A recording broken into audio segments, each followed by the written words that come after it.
Bien sûr que dans ma carrière, c'est pas tout rose e fiori, comme on dit en italien, des roses et des fleurs, hein, parce que des fois, il y a des accidents. Je suis tombé de la scène 2-3 fois. Pendant que je volais, je suis tombé 2-3 fois.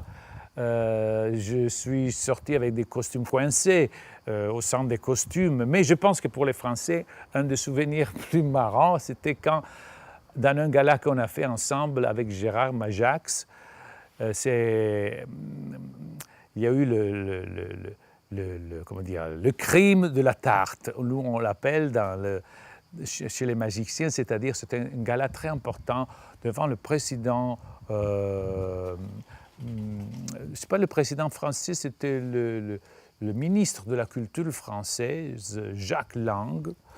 Et donc il y avait Gérard Majax qui présentait, moi et des autres artistes invités.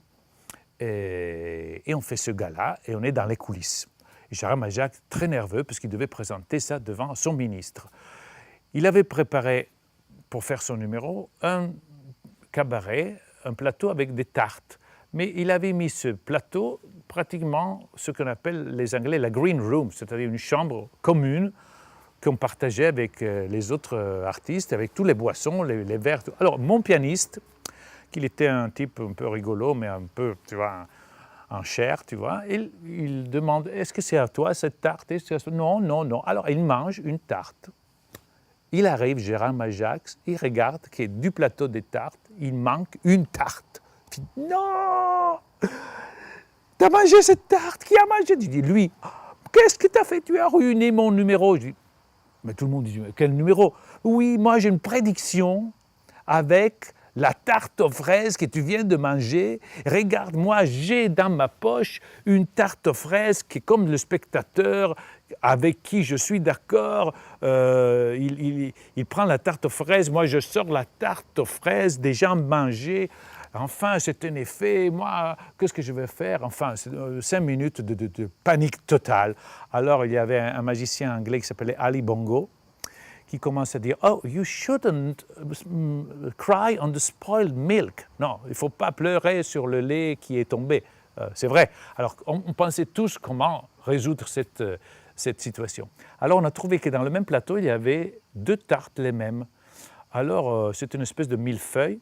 Alors, Gérard Majax, il prend un des 2 millefeuilles, il le met dans la poche à la place de la tarte aux fraises de plastique, mais ça, c'était une vraie millefeuille crémeux dans sa poche. Et puis, sur le plateau, il va écrire sur le papier « Prends celle-là avec une flèche au type qui devait choisir les tartes. » Alors, tout transpiré, il va dans la... Nous, on regardait dans les coulisses, le pauvre, et il descend dans le public et présente cette tarte, le plateau de tarte à son compère. Et le type qui était myope, avec des lunettes épaisses comme ça, il commence à regarder, paniquer, parce qu'il ne voyait plus la tarte à fraises qu'il savait.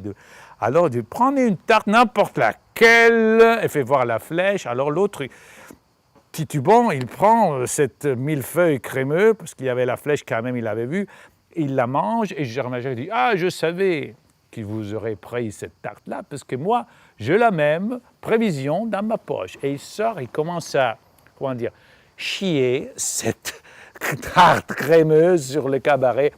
Tu vois, comme ça, un truc horrible. Le public a délire, a rigolé comme des fous. Donc, lui, à la fin, il était content, Gérard Majax, parce que, bon, il avait échappé une figure, tu vois, de poisson, mais quand même, il avait obtenu un grand succès rigolo, parce que tout le monde, c'était une gag, et c'est une gag encore plus drôle.